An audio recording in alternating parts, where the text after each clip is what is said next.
نماز عشاء کا طریقہ اور رکعات۔ نماز عشاء کے اندر ٹوٹل 17 رکعات ہیں۔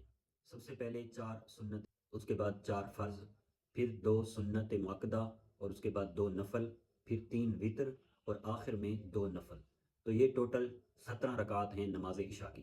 نیت کا طریقہ یہ ہے کہ جو سنت ہیں ان میں نیت کرنی ہے سنت کی وقت نماز عشاء، مثلا 4 سنتیں ہیں تو 4 رکعت سنت وقت نماز عشاء، اور فرضوں میں نیت کرنی ہے فرض کی وقت نماز عشاء، وطر میں نیت کرنی ہے وطر کی وقت نماز عشاء، اس طرح نفل میں بھی نیت کر لینی ہے۔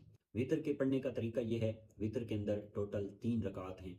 تیسری رکعت میں جب کھڑے ہونا ہے، الحمد شریف کے بعد اور سورت کے بعد اللہ اکبر کہتے ہوئے ہاتھ کانوں تک لے جانے ہیں، اور یہاں پہ دعائے قنوت پڑھنی ہے۔ دعائے قنوت کے اندر کوئی سی بھی دعا جو قرآن مجید یا احادیث مبارکہ کے اندر روایت ہے وہ پڑھی جا سکتی ہے۔ ایک مشہور دعا ہے اللہم انا نستعینک و نستغفرک، یہ دعا بھی پڑھی جا سکتی ہے۔ اس کے علاوہ بھی کوئی سی بھی دعا ہو جو قرآن و حدیث میں مروی ہو وہ دعا پڑھی جا سکتی ہے۔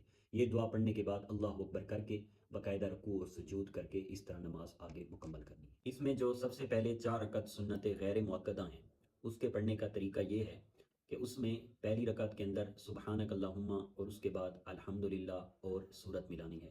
دوسری رکعت میں بھی الحمد شریف اور سورت ملانی ہے، اور جب کہ اتحیات کے لیے جب بیٹھیں گے تو اس میں درود شریف بھی پڑھنا ہے اور دعا بھی پڑھنی ہے۔ پھر اللہ اکبر کہتے ہوئے تیسری رکعت کے لیے کھڑے ہو جانا ہے، اور اس کی ابتدا سبحانک اللہم یعنی ثنا سے کرنی ہے، اور پھر فاتحہ اور سورت ملانی ہے۔ اس طرح چوتھی رکعت میں الحمد شریف سے ابتدا کرنی ہے اور سورت بھی ملانی ہے۔